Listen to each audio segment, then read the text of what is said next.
This episode of Capes and Lunatics is brought to you by Tweaked Audio. Get awesome headphones, go to tweakedaudio.com and use the coupon code Southgate to get 30% off, free shipping, and a lifetime warranty. Or you can get there through the link on our website, southgatemediagroup.com.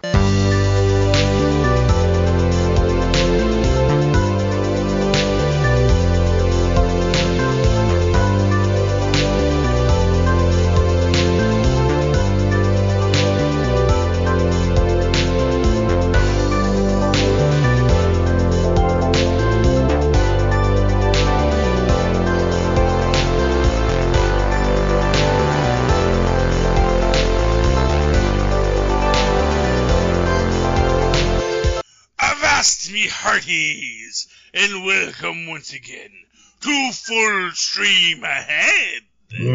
I'm your captain, Charlie the Professor Hester, and with me, as always, is me first mate, me skinny rich friend. It's Mozz. Mozz, so glad to have you aboard.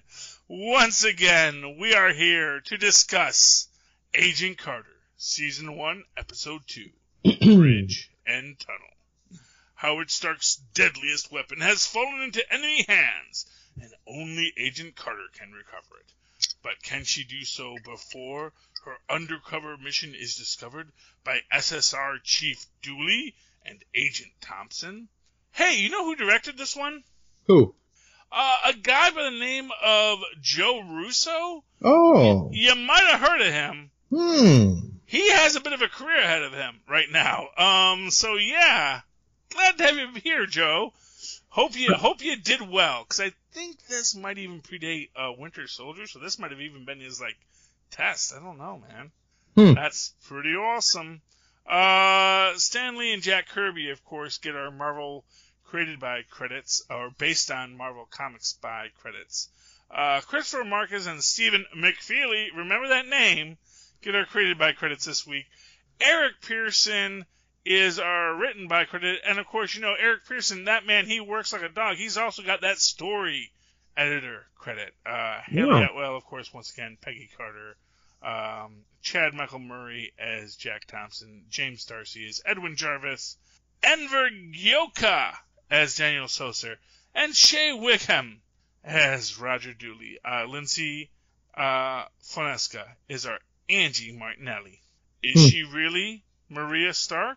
We don't know yet. So, welcome to the show, Mozz. What'd you think? I really enjoyed this episode. Although, I kind of had a little bit of a problem with the ending. For the amount of explosives that were in the implosives, which I thought was cool.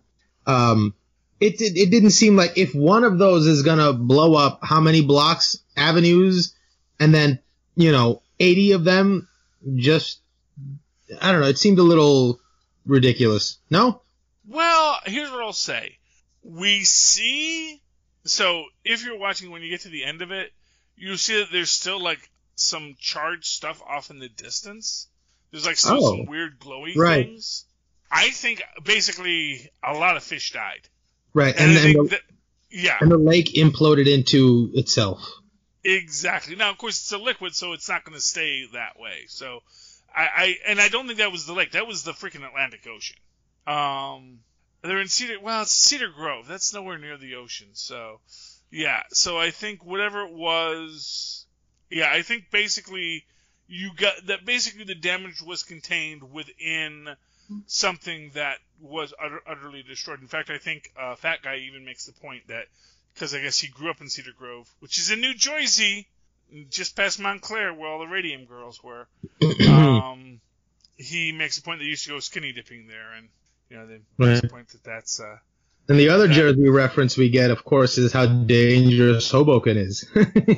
Well, or was. Hoboken, yeah. Well, not dangerous, just it's not a place you want to leave your car with the keys in it. So, in this episode, so a couple of things that are interesting in this. We have, of course, we really get to see our villainous bad guys who have all had their larynx removed. Which, of course, becomes central to the story because, it's weird that, like I say, it's weird they both have it because as you said in the last episode, I think this may be like a cult aspect that, if you're one of their guys, you have to cut out your larynx or have your larynx removed, which, and then you can talk, but you have to talk through a voice box. And I'm guessing that's maybe to make it so that, people can't talk if they're ever captured. Mm-hmm. It just seems weird to me. Because first off, they can talk if you give them the voice box, as we see in this episode. Right. Although that was a guy who had already betrayed whatever group they were in, who had already become disillusioned. But I think that's maybe the point of it, is like, the idea that Leviathan, which we get a lot in this is our big bad, is Leviathan. And I can't remember what Leviathan, because as I recall, there is a dual story with Leviathan, where Leviathan is kind of supposed to be something Hydra evolved to under Soviet rule. Oh, so isn't Leviathan just a big sea creature? Well, a Leviathan is actually, interestingly enough, the actual term Leviathan in the Bible is thought to refer to either elephants, or if you're like a real hardcore creationist, you say that that's a brontosaurus. Okay. Because the thing is that the Leviathan is the largest creature, and yet only eats plants. Oh, so, but it wasn't a sea creature? That's what made me think, because if Hydra is reinventing itself, they don't want to call themselves Hydra, so that might be their code name. Mm-hmm. Like a previous permutation of a Hydra or something. I mean, as far as like the actual Greek or Latin roots of the word Leviathan, I don't know. I just know that where it is used in Western text, like the oldest Western text that gets translated with the word Leviathan, I believe, is the Bible. And I could be completely wrong there. If you are a scholar of these words, please write in, because we do love to have that fan interaction. But the Leviathan, as mentioned in the Bible, is often used to represent either, as I said, either elephants, which are the largest animal that also only eats plants. That basically meaning that just because you are gigantic and powerful doesn't mean that you're destructive. Although you can be destructive if you so want to, but don't assume that don't assume that power means, necessarily that you're going to crush people, because that is not your goal. That is not your intent. And that even the most powerful things can be gentle. And that actually sometimes things that are violent are much smaller and actually can be crushed by the thing that is gentle. So, as an interesting thing, now of course, as stories go, Leviathan gets taken out of that context. Right. And I think that the term Leviathan got used by H.P. Lovecraft to reference his ancient ones, his old ones, a lot. And so I think in that sense... And they were tentacled creatures, weren't they? Exactly. So I think that is where the association with the water comes from. Interesting. And things of that nature. So I think, as an interesting aspect of language, things that sound ancient can actually be very recent. So, and now don't quote me on any of this, or you can quote me just to show what an idiot I am. But in general, I don't know if anything I ever say on any podcast is actually true. It's just what I'm saying. That's a thing I said once. Yes. and that's your drop, Phil. But, yeah, so we have our Leviathans, we have the hunt for these little glowy MacGuffins. If we have 50 glowy MacGuffins that can each destroy a city block.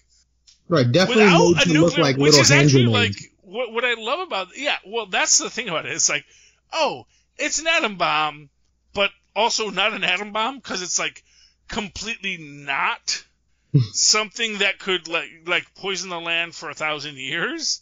It's not. It's going to do all the destruction, but none of the detrimental aspects, as far as we know. Right. Although, it does the destruction and the cleanup in one fell swoop. Yes. Although arguably you just bombarded everything with vita rays, so who knows what's going to mutate from that. Oh boy. Those things make Captain's America, you know, so. Yeah, I guess. Are there a lot of mutants that come out of New Jersey? This might be why. Well, we know of one, Toxic Avengers, so. Yeah,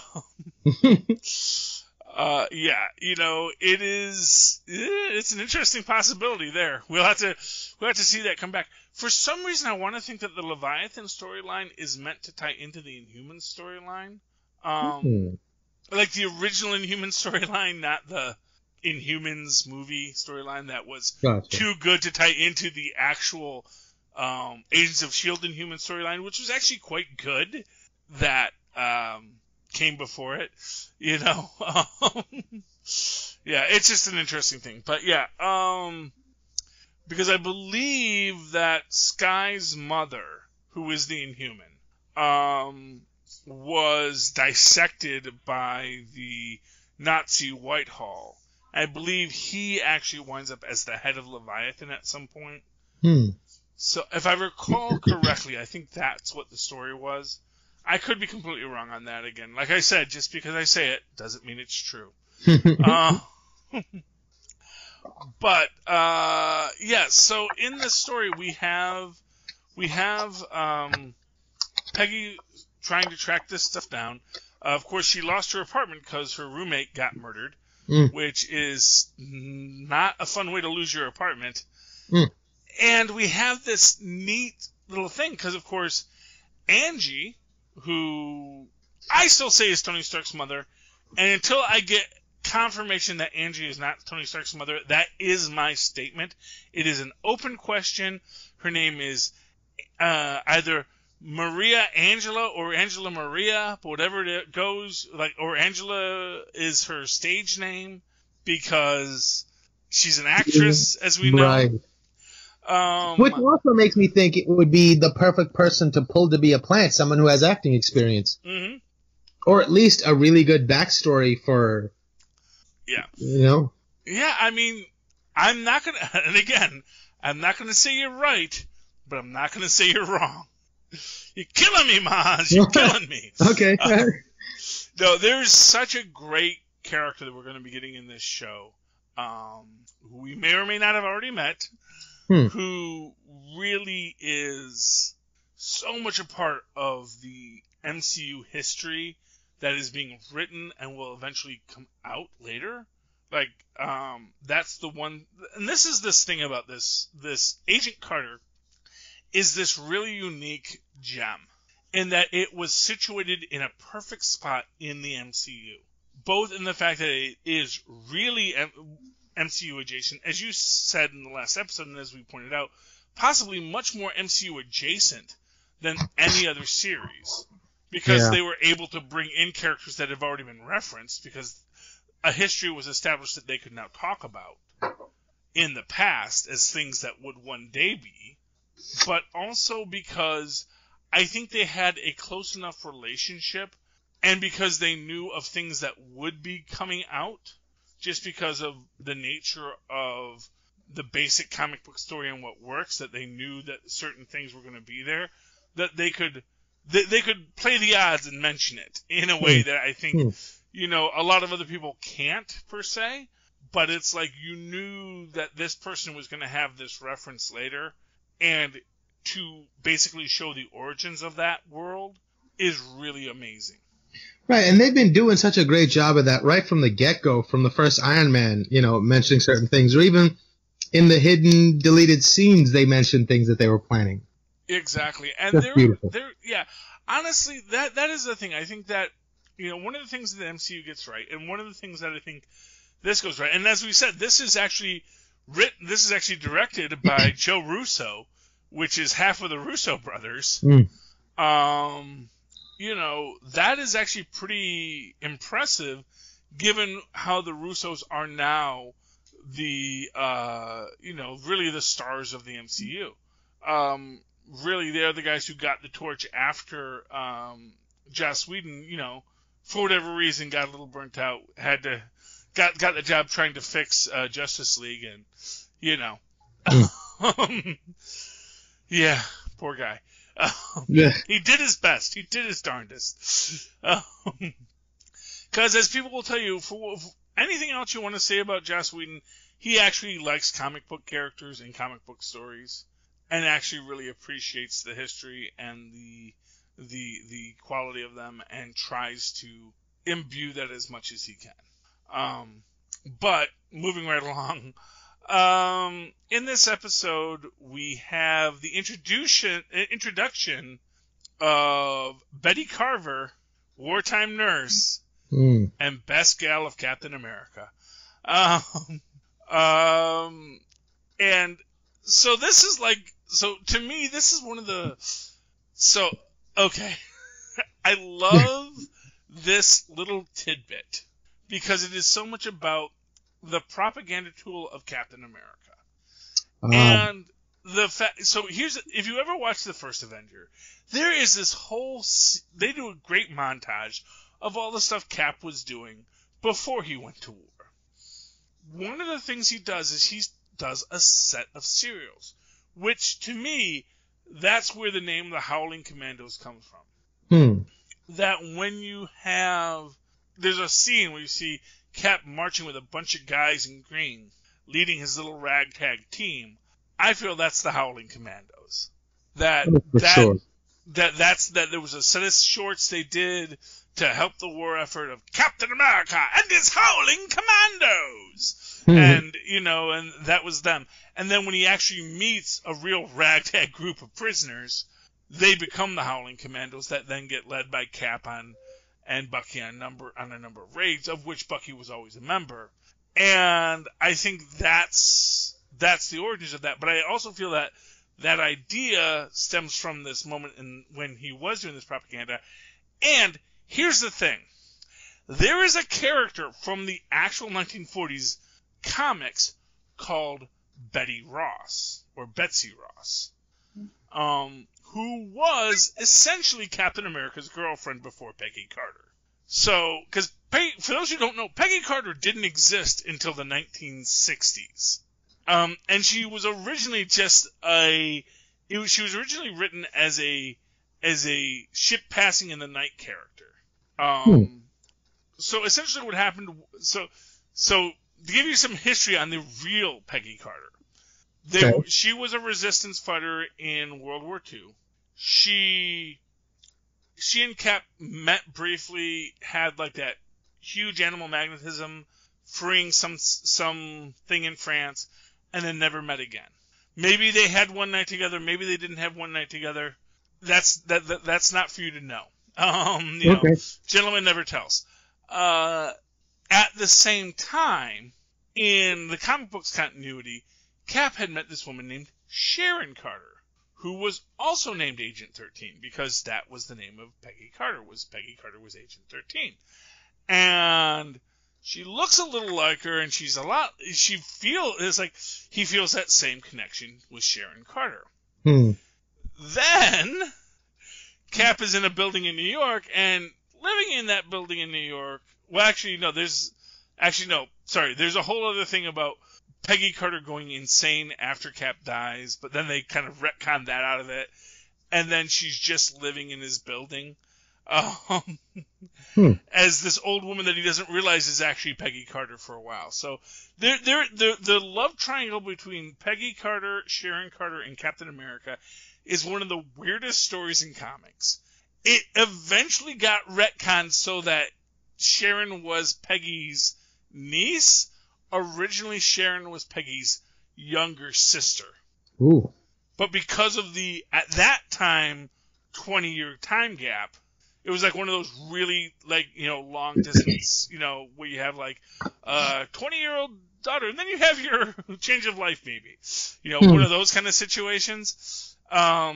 So that Cap really didn't realize what was going. So Cap basically gets completely blindsided when everything comes in, and then it's like this whole conflict.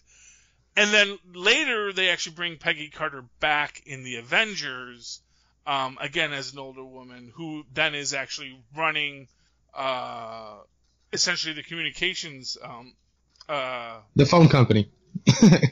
Ironically, yes, she's running the communications for the Avengers. The history of Peggy Carter is, you could do a doctoral thesis on the Carter family in the Captain America stories. But there is this other character who is often forgotten called Betsy Ross, who was the original love interest of Captain America. And I've always felt that there should have been this thing where she was his liaison at stateside. Because for those who also don't know, a lot of Cap stories took place stateside in the comic books in the 40s. Because he was actually fighting Fifth Columnists. So the idea that he had a woman in Europe and he had a woman in the States. Because I've always felt Cap was a bit of a player. Yeah, I mean... That Betsy Ross was like his get, but I've always thought they could have like worked that into the story with this idea that there was this woman in the States that he had a relationship with, maybe not as deep as Peggy's, but he had this real strong relationship with, and who he, basically that he went on like side adventures on his own while he was stuck in the States fighting those Fifth Columnists that we see in the comics, even though he was actually supposed to just be running around being a propaganda tool. And I always had this idea of one day, especially because of course the next season you had Peggy go to the West Coast. I always wanted her to meet actual Betsy Ross, have them both listen to the Captain America show and go, "Oh, I hate that." Just so you know, that character I hate, that's based on me. Like, no, it's based on me. And sort of have a little fight about...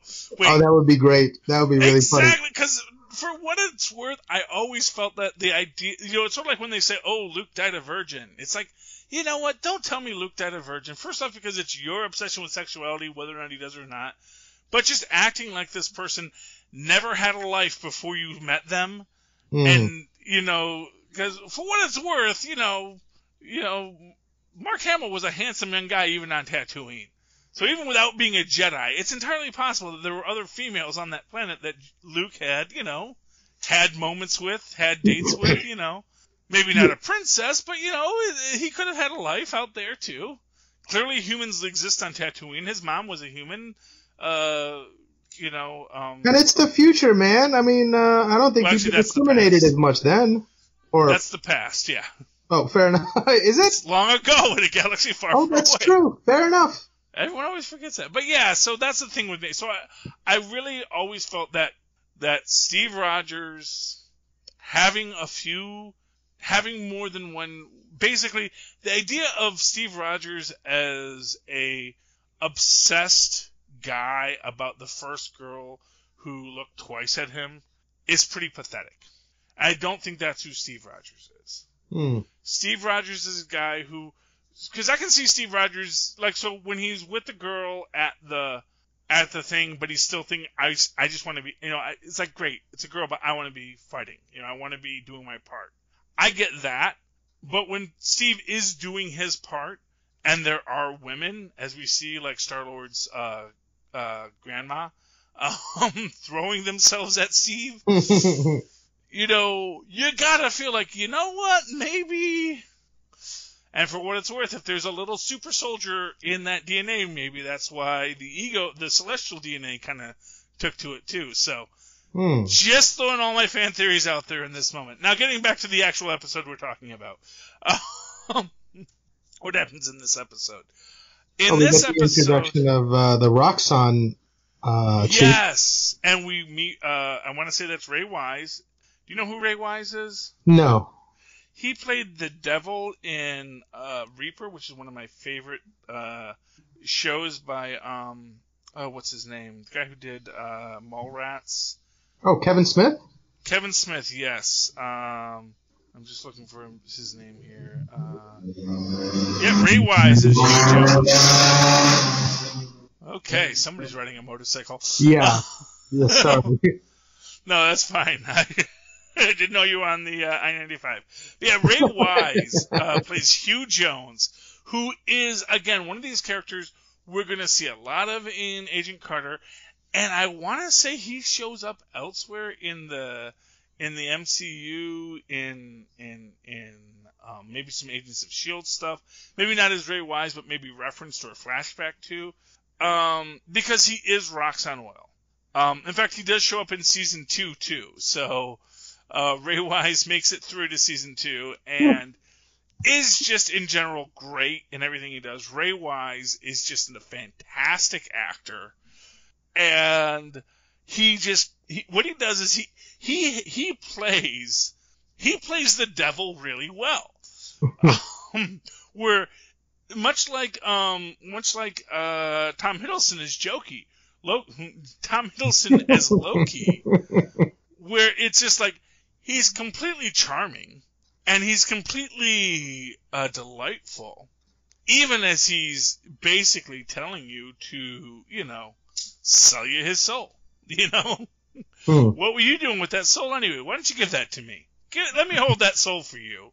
You go out and do what you're going to do, kid, because I am just a delight to be around, even though at the same time, he's ultimate evil, but he makes you feel comfortable to be in his presence. He's the most likable brand of evil that Ray Wise brings to any role he's playing, and I love that about Ray Wise.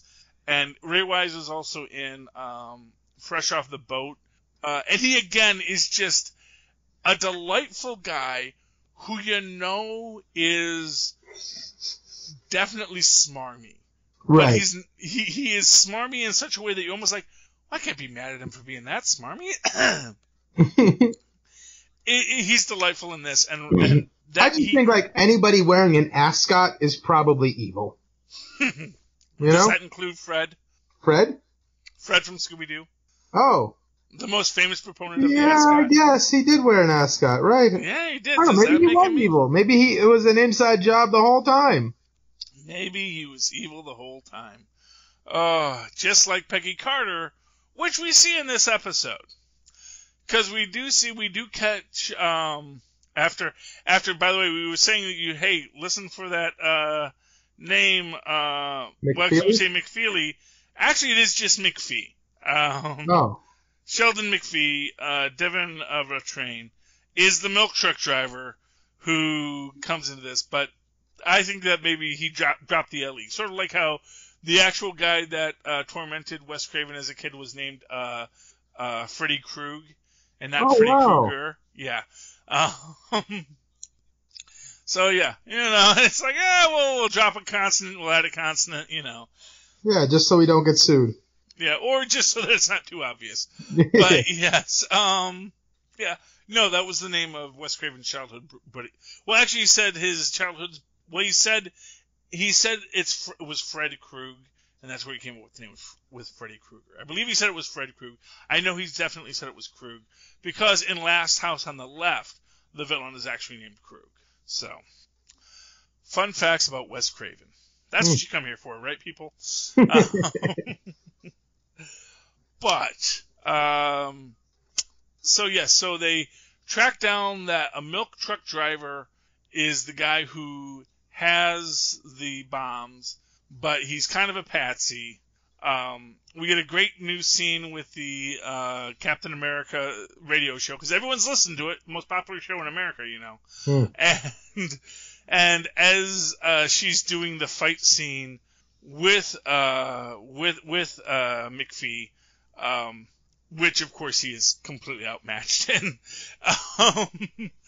you have it playing in the background. I thought that was a really nice way to cut that. And this again goes to that Joe Russo style of story and editing, where you are going to get that real, what I think is that real MCU vibe, where, there's a slightly ludicrous element to it, but it ties in perfectly to the reality of the scene we're doing. And as she beats the heck out of McPhee, and cuffs him to the chair, then she captures, what was his name? Bertrand, was it? Or? Leet Brannis. Right. Van Ert is actually back at the Roxxon plant. Right. Now that's got to be an anagram for something, obviously, right? Miles Van Ert. I actually just think it was meant to show that he was maybe Leet European. Bannis?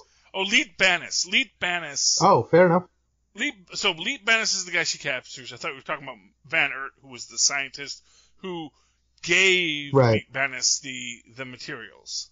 Although, funny thing about formulas, I mean, suggests that really Roxxon still has the formula, but unless it was actually kept in the vault at the Roxxon plant, and so got imploded. So, but he's the one who's selling Leap Bennis the stuff. She captures Leap Bennis. Leap Bennis basically, he's willing to testify, but he needs his protection. Within that, of course, we get the problem that the other bad guy, I don't think he ever gets a name, does he? The guy in the green suit, as we say. He says, no, I don't think he ever got a name. He was just another nameless, voiceless member goon, I guess. Yeah. And it almost seemed like he had something supernatural going on too. I guess it wasn't such a giant fall he took in the first episode, but he got up and out of there pretty quickly. And the only thing that seemed injured about him was his burnt hand. Yeah, well, he's got that. Well, and what I'll say is, for that crew, it's entirely possible they do have a little extra something. Right. And for what it's worth, here's what I'm going to say. It's not impossible that Peggy got a little something somewhere. Because she is, she's part of Operation Rebirth. There is going to be some attempts to recreate it. We know that at Palo Gordo is where all of the remaining samples of the super soldier serum were sent. And in the comics, at least, there were other attempts that basically, as is real science, as we've said with science, one of the reasons Stark keeps his bad babies in the basement is because he needs to keep them just in case someone else figures it out too. Because anything that one scientist can create, another scientist can eventually create too. It's not lost forever just because it's lost, because it's based on the physics of the universe. So once you create one super soldier, being able to create another super soldier is not impossible. Right, and it's really literally right around the corner, as we saw in Luke Cage. No, the Boys. Oh, well, yeah.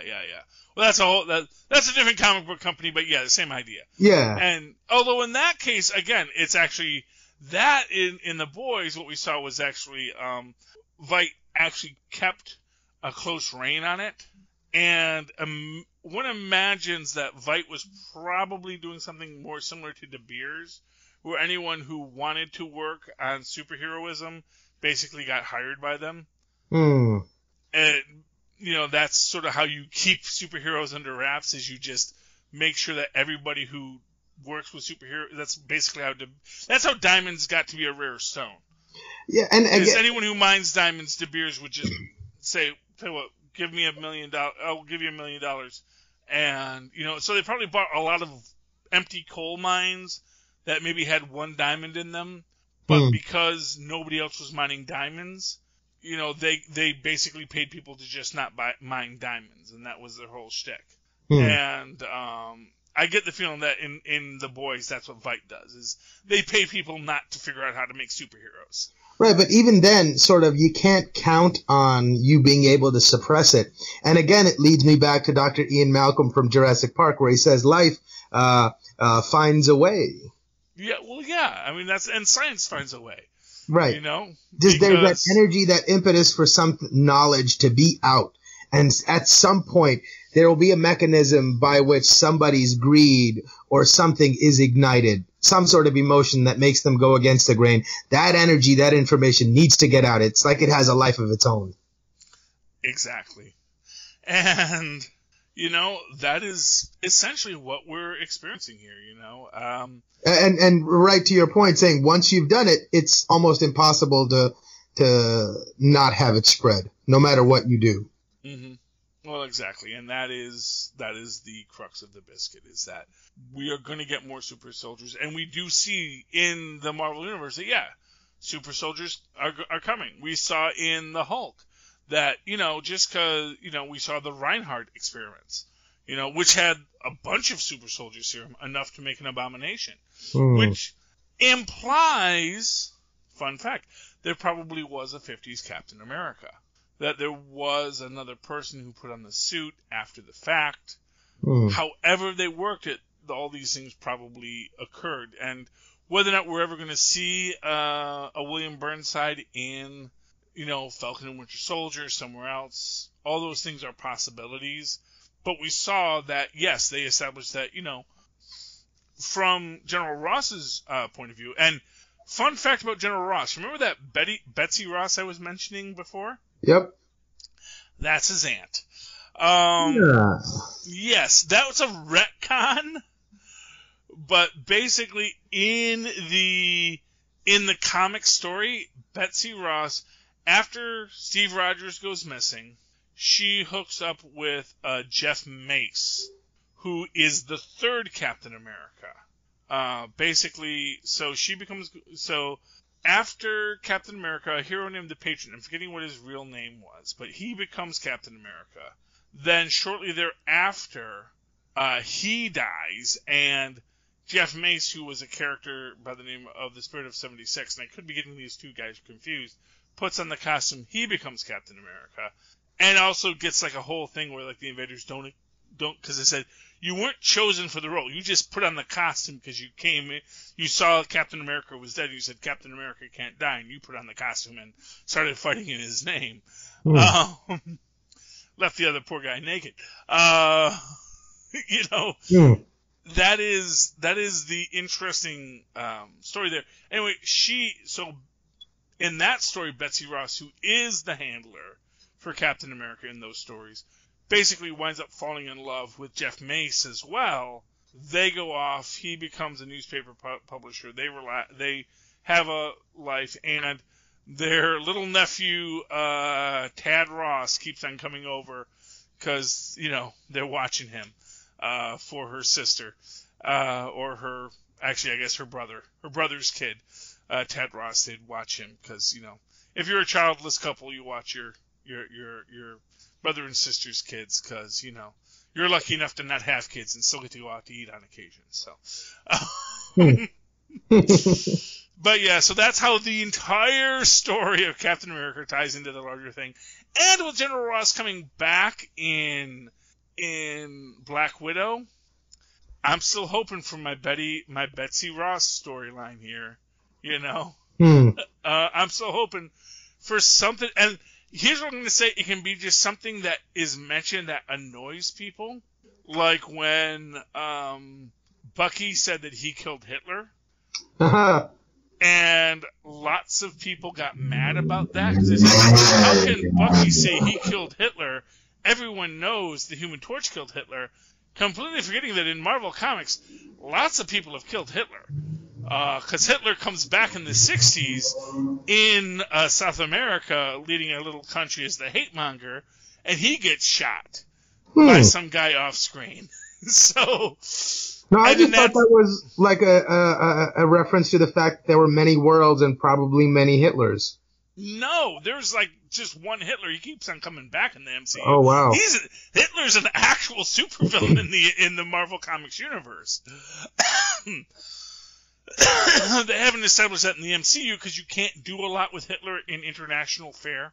Yeah, well, it's one of those weird things, but it's like nobody likes Hitler, and some people so much don't like Hitler they don't even want to speak his name. He's like that guy during what's that one with where they eat all the candy in Jewish tradition? Sukkot, I think. By the way, it celebrates the Book of Ruth. No, not Ruth. Esther, the Book of Esther. I always get Ruth and Esther mixed up. They're filed next to each other in a song that I got taught to learn the books of the Bible as a kid. But anyway, but yeah, and anytime they want to say the evil king's name, which I remembered, but I'm not going to say it now in deference. Every time you say it, you make a lot of noise with a noisemaker. Okay. So that you drowned out his name. Huh. And that's essentially what the Germans have done, is you can't reference Nazi materials, not because they don't want to acknowledge the history of Nazis. It's just that they say, no, we don't honor Nazis in any way, even as villains. They should be blighted from history. We will remember the tragedy they caused, but you do not get to put like a swastika to sell something. Even if you're setting that swastika on fire, you don't get to do that. Right. That's against their rules, because you know what? Because somebody's going to see that burning swastika and say, yeah, man, that's cool. Fun fact, I don't know if you've seen this. There's a new Tony Hawk video game coming out. Yeah. And Police Truck by the Dead Kennedys, and not the Agent Orange version, because Agent Orange did a great cover of it too, but it's definitely the Dead Kennedys version, is like the song they play in the commercial, and of course then they cut the audio when they say one of the more controversial lines, and I come into this thinking, okay, first off, how is Police Truck being used to sell a video game? And I get the idea that, first off, Police Truck has an amazing riff. If you know Dead Kennedys Police Truck, that is a song. It's a song about essentially police corruption and brutality. And then they censor out the part of the song about the police corruption and brutality. So that all you get is the riff, and then sort of this idea of, cops rolling down the street being BAs. And completely miss the point of the song. And it's like, what in God's green earth are you trying to sell me here? I think that's at least with Tony Hawk, I think the Dead Kennedys and that whole kind of music was a big part of the game. So in just reaching back for that nostalgia, they wanted to give people that same sentiment and feeling from back then.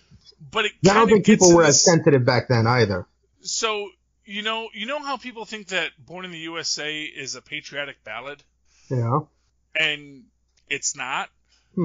Because the Dead Kennedys, in their parodies of fascistic ideals, made really great riffs about how evil fascists were, but also told it from a fascist perspective of like, yeah, I'm a fascist, and ain't I awesome? It creates this world where, if you're a fascist, like if you're a fascist and you hear Police Truck, you're like, yeah, grab one screaming off the streets. That sounds like fun.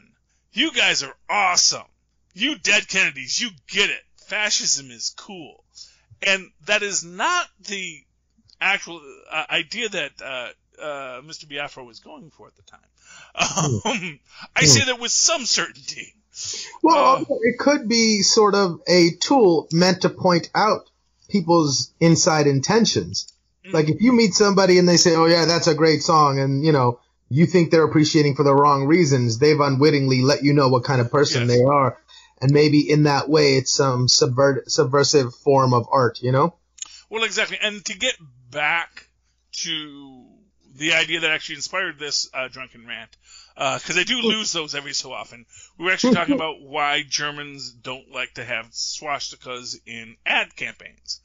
Because there's going to be someone who's going to listen to Police Truck, listen to California Uber Alice, which ironically is about sort of a left-wing fascism. Oh. Fun fact, well, this was back when, that's punk rock is very libertarian. Right. I think we could use a little bit of that sentiment today. Well, yeah, but at the time, it's one of these weird things where the original motivation of California Uber Alice was Jerry Brown and an idea of a left-wing fascism coming into the country. And then they redid it for Ronald Reagan, for a revised California Uber Alice, because suddenly the real villains revealed themselves. And that's not to say that Jerry Brown isn't the original villain in the mind of this idea of this person who is a true libertarian, who is fighting for equality, who is fighting for freedom and an end to the police state. And that's sort of this idea, is that when you're dealing with that police state, which is the crux of fascism, both sides of any society are going to have some relation to the police state. You can't have a true anarchistic society, right? Because that's just not the natural order of human society and how we relate to each other. Because you can't have a society that doesn't have an order. Because a society by its nature is ordered. Right. You know, someone has to take out the garbage. Right. Well, and garbage will pile up. That's the garbage compounds. No matter how clean of a start you get, eventually you're going to have garbage, emotional garbage as well. And that's, that was the genius of Huxley's Brave New World. And I love, which is this great line in there where they're talking about, why don't we just make everyone an alpha? And the Ford at the time tells, I'm forgetting the main character's name, the Ford says, well, no, we do that all the time, We try it, we have an island somewhere, and we just make everyone an alpha, and we see what happens, and yeah, they all die within a year. Because no one wants to go out and plant food no one wants to plant the farms. No one wants to harvest. No one wants to fix the toilets. It's always my idea that, if you ever went to Galt's Gulch a year later, everyone's dead. And, it best turned to cannibalism because, they didn't bring any plumbers. They didn't bring any garbage men, Even if they brought an effluvial engineer, a pneumatic engineer, the second he's got to start cleaning toilets, he's going to start saying, well, I design toilets. I don't clean them. And then no one's going to clean the toilets. And then everybody dies. And that's the problem with that absolute libertarianism. And that's why, to me, I always feel that most of these conversations end when you say we're not going to talk about democracy, because to me democracy is the thing that keeps everybody else in check. You can be a libertarian, you can be a fascist, you can be whatever you want, but as long as we're all voting on it and we all respect that there has to be a vote and there has to be a process of discussing things and getting to an end result, that's what makes society work. Because if you don't have a electoral process, even a flawed electoral process, as all electoral processes will be, so long as there is some court of redress, you do not have any absolute power. Because the moment you go to any absolute power, whether it is a deity or an ideology or what have you, it's going to get corrupted and it's going to lead to a lot of people and a lot of pain. So that's why even things that are negative of Nazis aren't popular in Germany, because they just don't want anyone to take it out of context. Anyway, back to the story we were talking about, Agent Carter episode 2. We actually get something that I dislike in this very much, I have to say, is at the end of it, she's trying to interrogate Elite, and he can't talk because his voice box is broken.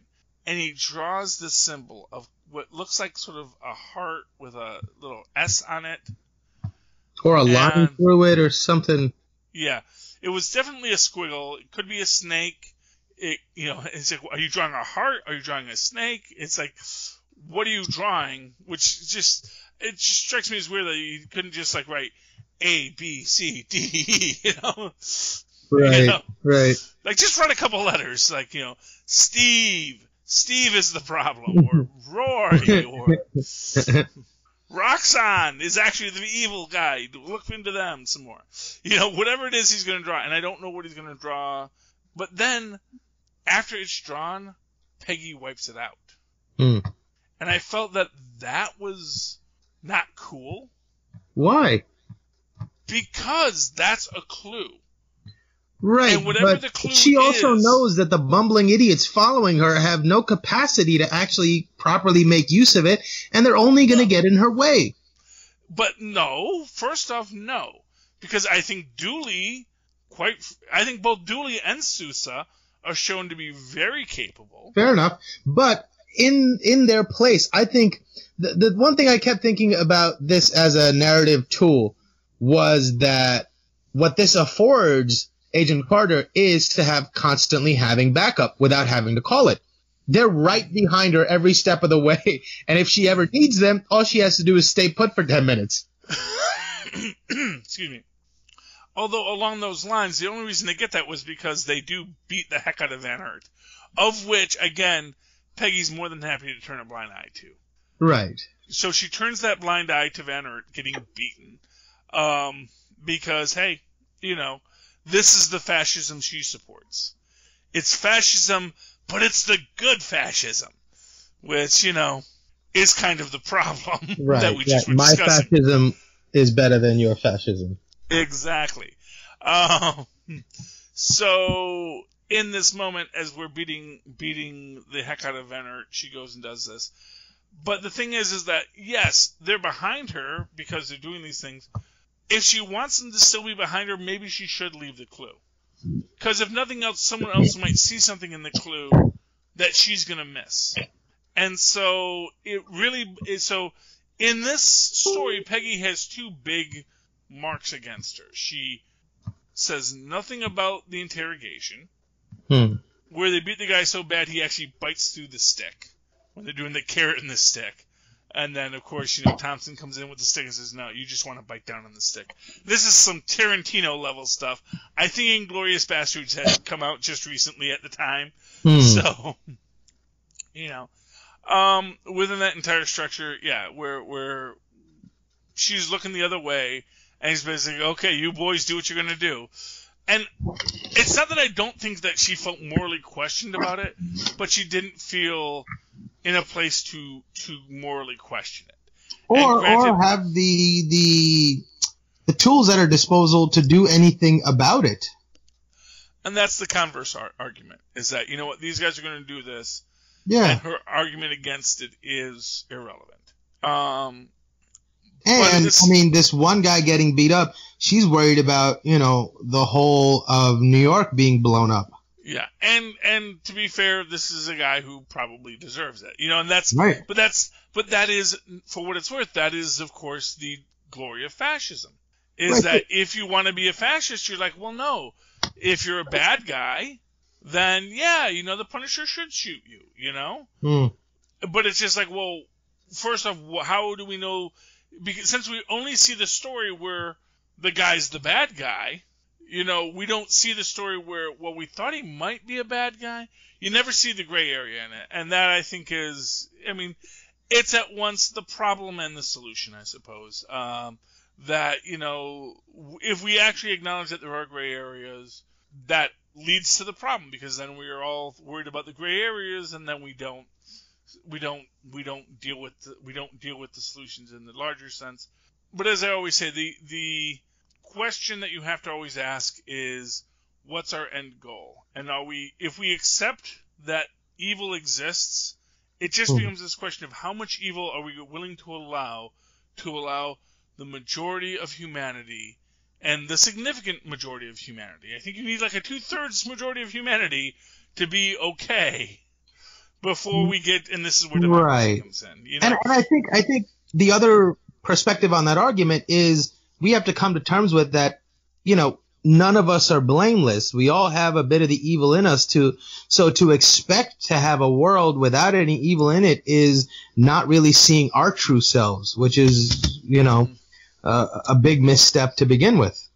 Well, exactly. And that is, again, why I think that songs like Police Truck can be dangerous in their own way. In the same way Born in the USA can, because there are too many people who, because it is such a perfect song, are going to take the wrong message. And that's the fear that leads, in its own way, to its own over-control of society, in the idea that because we're so afraid of the idea that we're going to block out the idea, that all you get left with is the riff. And the riff is cool, and the lyrics are cool, and if we just ignore the parts that we don't like, then all of a sudden, all we hear is the riff and the words, and then things get out of hand. You kind of have to get to that point where you hear all the words, and then you, as an intelligent human being, say, I don't like those words. And you have to be, and that's your test, is, were you horrified when that happened? And if you were horrified when that happens, that means that you actually are a good person. And then you can deal with the song and what it means deeper. But if you heard the whole thing and you thought it was good, then we know you were probably a bad person and we should be very careful around you. But yeah, anyway, we go way off the rails this podcast. But I love that because I think that's kind of the fun part of this. Right, and that's sort of, I think, what these stories are designed to do, is to make us see ourselves a little bit better. And that requires a lot of questions and a lot of side excursions on what we think is right or wrong. Yeah, every question leads to an answer that only gives us more questions. And that's the mark of a good question and the mark of a good story. If you leave it with more questions than answers, that is good. Because sometimes the answer is, that was a bad story. It was a poorly written story, and that's the answer. Yeah. And if that's your answer, if you can answer it that quickly, that's a bad story. But in this one, and in so many things in life, we get more questions than we have answers, and the answer is never, it was just a poorly written story. So I'm excited about that. I'm excited about everything we're going to be doing in the next couple of weeks talking about this. I'm excited about the return of Agents of S.H.I.E.L.D., which is going back to the past. So we're going to see Agent Sosa again, and so this is all going to get exciting. Any final thoughts on tonight's episode, Mozz? No, but I forgot to mention this one thing about episode 1. Mm-hmm. The guy who she steals the neotropine whatever from, that was Bubs from The Wire, and I was kind of upset that they just killed him off right quick, because he's a really good actor. And I was so excited to see him, and I was upset to see him go. Okay, so couple points. First off, they don't actually kill Spider. Didn't he have a bullet in his head? No, she kisses him and he passes out. But then when the guy comes in, the green suit guy, and he holds a gun to his and he's like, well, the blonde must have taken it. And then when the actual FBI or whatever agents come in, they see Bubs on the floor with a bullet hole in his head. Oh, okay. Maybe I missed that. Okay, yeah. So yeah, because the green suit guy did clean up all the messes. So yeah. Yeah. Okay. So well, unfortunately, but then again, maybe he didn't want to get tied down, and for what it's worth, Spider doesn't come back a lot. So fair enough. He's not Turk. He's not the Turk. Right. Although what was funny is I recently saw the 80s Daredevil in Trial of the Incredible Hulk, and Turk shows up in it. Wow.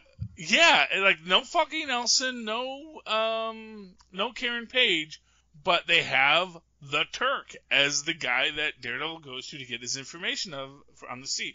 It's a Caucasian dude who's called the Turk, but still. Yeah, that's kind of cool. Weird that was a character that they found. Well, who are the central characters in the Daredevil mythos at that time?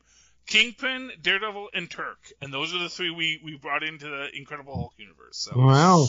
Yeah, go figure. But, yeah, I mean, I enjoyed this series the first time it came out. I'm enjoying this rewatch. And, yeah, one thing I do want to talk about is the Hotel for Women, which we do get our first glimpse of. And, again, this is where my friend Mozz, how I say you're not right, but you're not wrong. This is where you're going to be not right, but you're going to be not wrong.